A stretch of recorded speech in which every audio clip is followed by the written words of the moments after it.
It's been too long since we've heard from Andy Wood. But it's Thanksgiving weekend in the USA, so what more auspicious time to say hello to our man in America with another letter from New Jersey. Andy, welcome en camino. Hey, hello, Kit.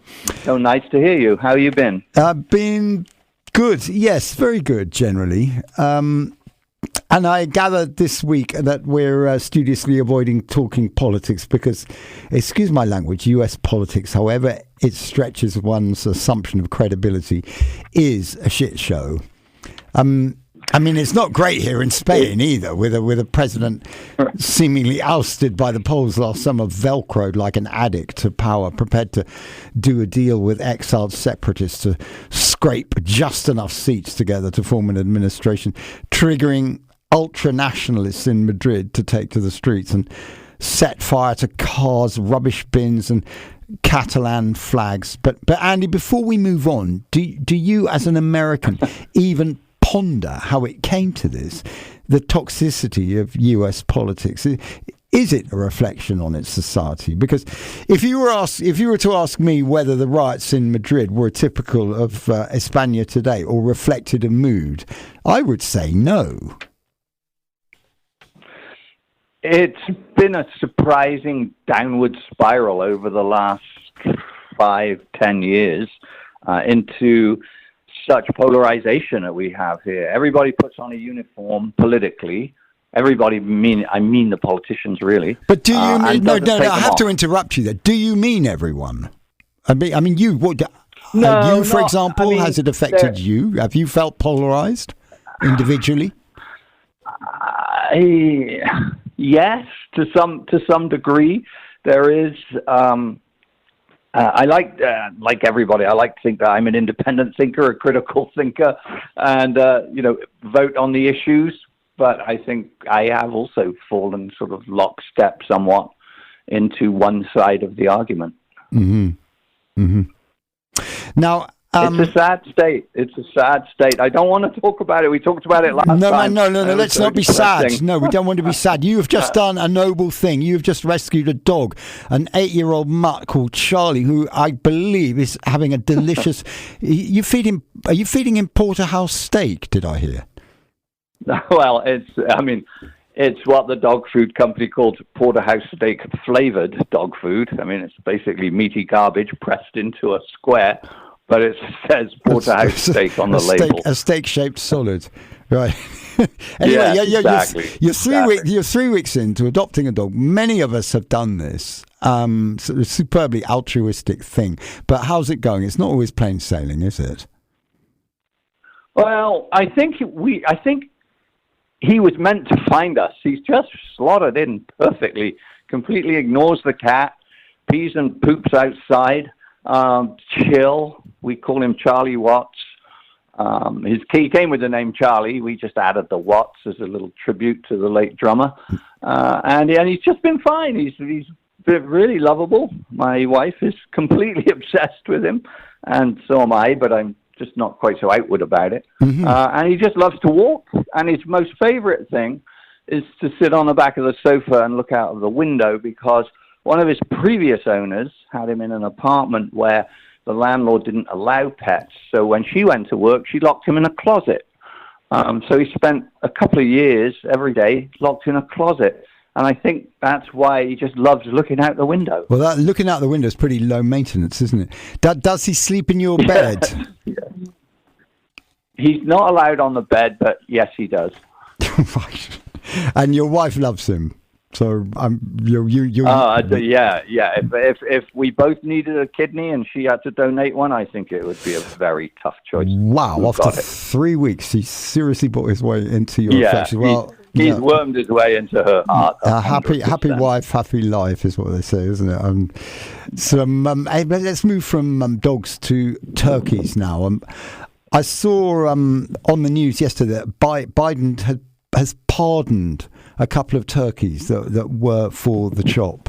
This is part of that Thanksgiving tradition that the president pardons. Yeah, it's a ritual. Every year the president pardons 2 turkeys. I'm not quite sure how that all started.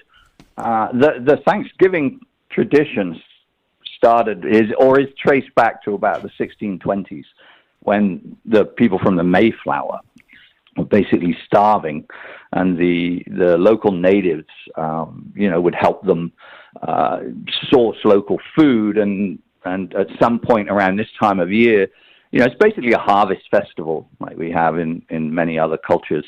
About 90 indigenous people and about 50 survivors from the Mayflower got together and had a feast, a giving of thanks, and that's what became Thanksgiving. It was really proclaimed a national day by President Abraham Lincoln in 1863. He had this rather remarkable prayer that I think is just as relevant today. He said, he proclaimed a national day of thanksgiving and praise to our beneficent Father who dwelleth in the heavens. Called on the American people to also, with humble penitence for our national perverseness and disobedience, fervently implore interposition of the almighty hand to heal the wounds of the nation. And then it became an annual holiday thereafter. So 1863 is when Abraham Lincoln enshrined it into the national psyche with that amazing prayer about national perverseness and disobedience. Yeah, well, may we all be forgiven. Is there a religious content? Do you go to church? No. On Thanksgiving? No, well, I mean, there's one of the beautiful things about Thanksgiving. There's a number of things that make it really a cool holiday here. And one is it's a 2-day holiday. So, and it was decreed by Congress to always be the fourth Thursday. So it's on the same day every year. Unlike Christmas, Christmas could be on a Tuesday, Christmas could be on another day. Thanksgiving is always a Thursday, Friday, Saturday, Sunday. And it's really something, it's agnostic, I think, is the way to look at it, in that everybody can celebrate it and everybody can enjoy it. So it doesn't exclude Jews or Muslims or Buddhists or atheists. Everybody has something to give thanks for. And it's marked really by travel. Last year, it was estimated that over 2.5 million people traveled on the Sunday alone, went through U.S. airports. So people go and see family. That's what that means. It doesn't mean they're going on vacation. It means they're going to see family. And it's really typically what we Brits would know as a Christmas dinner. I mean, it's turkey, potatoes, sweet potatoes, cranberries, string beans, and pumpkin pie. So not quite Christmas dinner, but very similar. Right. And that's because all of those things are indigenous, right? Those things are native to the country. So is that what the Pilgrims, sorry to interrupt you, is that what the Pilgrims ate back in the 17th century? Do we know what the first feast consisted of? Is there a record of that? Whether it's accurate or not, that's what was available, and that's what is considered to be the first feast. So that's a traditional and menu. Then there's a couple of other things. Something else that may be a little more prosaic associated with the holiday that you may be aware of, and which is Black Friday, which is the big shopping day of the year. Nearly 20% of retail sales are made between Black Friday and Christmas, and that's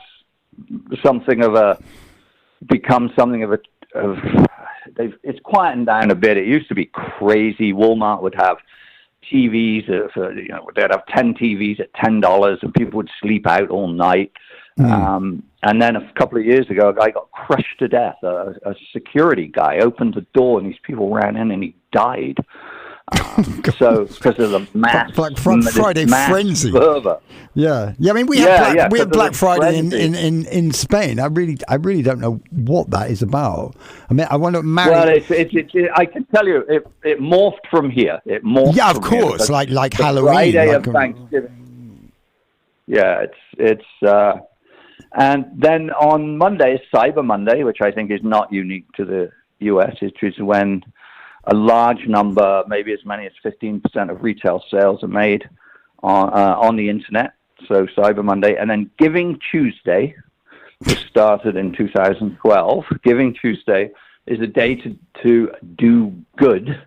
and it was to unleash the power of radical generosity. So is this all happening in the same week? And is this all happening in the same week? Yeah. That's a busy time, isn't it? You've got Black Friday, Cyber Monday, Giving Tuesday, which I suppose on Tuesday you can give away what you bought on Black Friday that you've decided you didn't really want.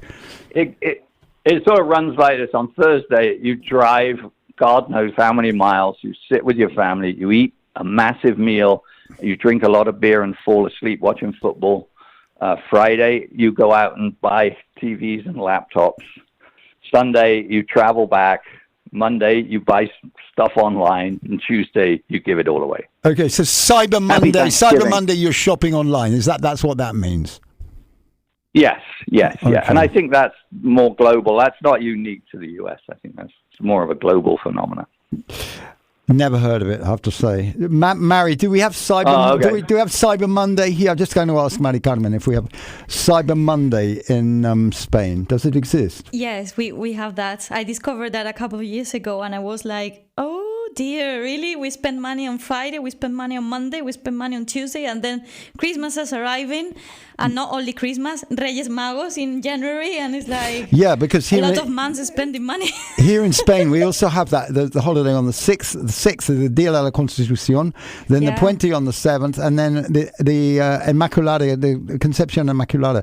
So we have another holiday here too that kind of trips up Christmas in a way. Do you feel in any way that Thanksgiving overshadows or preempts Christmas? It doesn't make it quite so special. I mean, if you've all got together a month before, do you bother again to coming together at Christmas as a family? Yeah, it's a good question, and I think that what Thanksgiving does, Kit, is it signals the start of the Christmas season. So now everybody will have their lights going up in their garden after Thanksgiving. And it's also a 4-day holiday, whereas there's no Boxing Day in the U.S. Christmas is literally one day. So, I think they complement each other nicely. We don't get many holidays here, so Thanksgiving's pretty special, and Christmas is maybe not so special for some people, but I think they sort of bookend the holiday, what's called the holiday season. So finally on Thanksgiving, Andy, what happens to the two pardoned turkeys? And is there a possibility that they might get the chop next year? Or do they go to some sort of turkey retirement, safe haven? According to tradition, once they've been blessed by His Holiness the President, they live their lives out in retired turkey luxury. Oh, that's lovely. And they've actually got names, haven't they? I can't remember what they were called, Humphrey and Isabel or something. Anyway, well, good on them. Kit and Gavin, I think they were called Kit and Gavin. Were they now? Yeah. All right. And in the remaining time that we have, we all know what an OAP is, but what is a UAP? Can you tell us?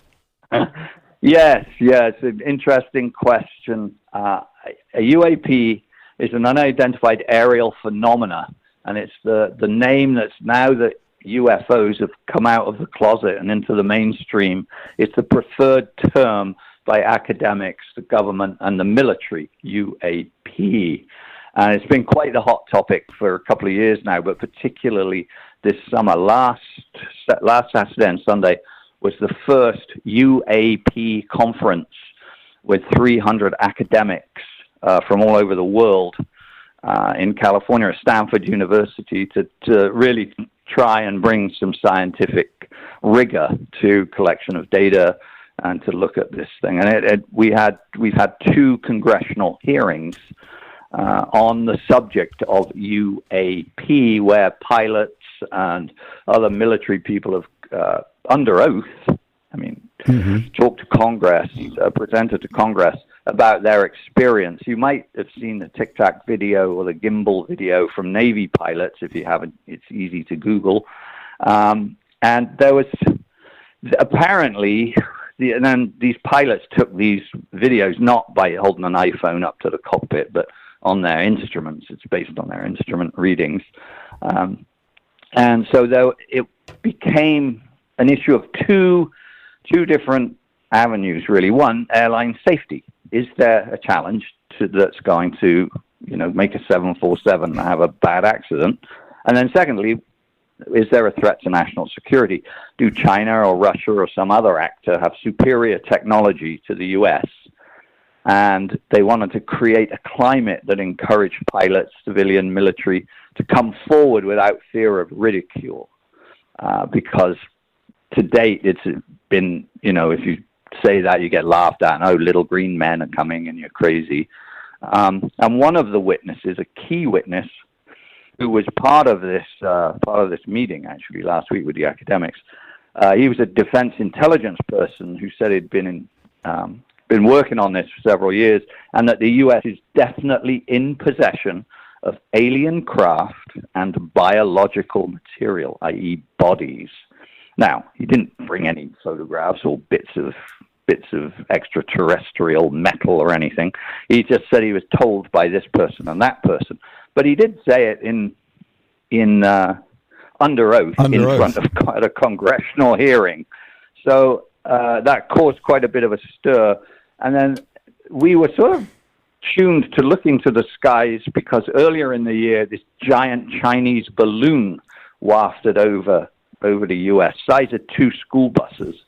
And it was just bristling with spy stuff. And apparently it was, we weren't supposed to see it, and they shot it down. So it's been look to the skies for weird stuff. And of course, what have we seen over the last, 3-5 years? Drones, right? You can buy a pretty sophisticated drone for $100 now. So people are seeing things, and many of them are drones or balloons or meteorological events, things called lenticular clouds that look like flying saucers. And that probably accounts, and then hoaxes and delusional people, and that probably accounts for about 95% of what people see in the sky. But it does seem, from what these academics are saying and from what the government believes, is that there's about 5% of unidentified aerial phenomena that are most likely an actor from the Earth, China or Russia or some other player with different technology. But it's caused quite a lot of interest, and my sense is that even skeptics will say, "Oh, it's delusional people, it's hoaxes, it's crazy people, it's clouds, it's swamp gas, it's whatever." Even they want to believe, but extraordinary claims require extraordinary evidence. So I would say the jury's out. But it's been a very interesting summer as very serious-minded people look at this subject with a very, very close and interested eye. And indeed, from the point of view of airline safety and, I guess, threat to national security, it's something that you have to keep an eye on as an administration. Exactly. Exactly. An airport. I just as funny as we were getting ready for this, I saw that an airport in India this week closed down because of a UAP. Some sort of silver ball came near the airport, and they shut down the airport for half a day. Right. So there's interest around the world now. Is there origin intradimensional, which is one of the theories, or extraterrestrial, or from a secret base on the moon, or the more likely explanation, some advanced technology from Earth, from another actor? Yeah. And we're going to have to leave it there. Fascinating stuff, and thank you so much for your time. It's been a delight as ever. Always a pleasure. Something to give thanks for. And I really appreciate it, Kit. You have a lovely day. And is Charlie going to have a special Thanksgiving dinner? Charlie needs a walk. And well, I imagine after that porterhouse steak, yes. Yeah, he's spoiled every day. So don't worry about Charlie. He's in good hands. Come on, man. A little bit of pumpkin pie. He'd enjoy that. That's he's barking. On that note, we're going to leave you. Andy Wood with another lesson from New Jersey. Hasta el año que viene, and happy Thanksgiving. Bye-bye now. Happy Thanksgiving.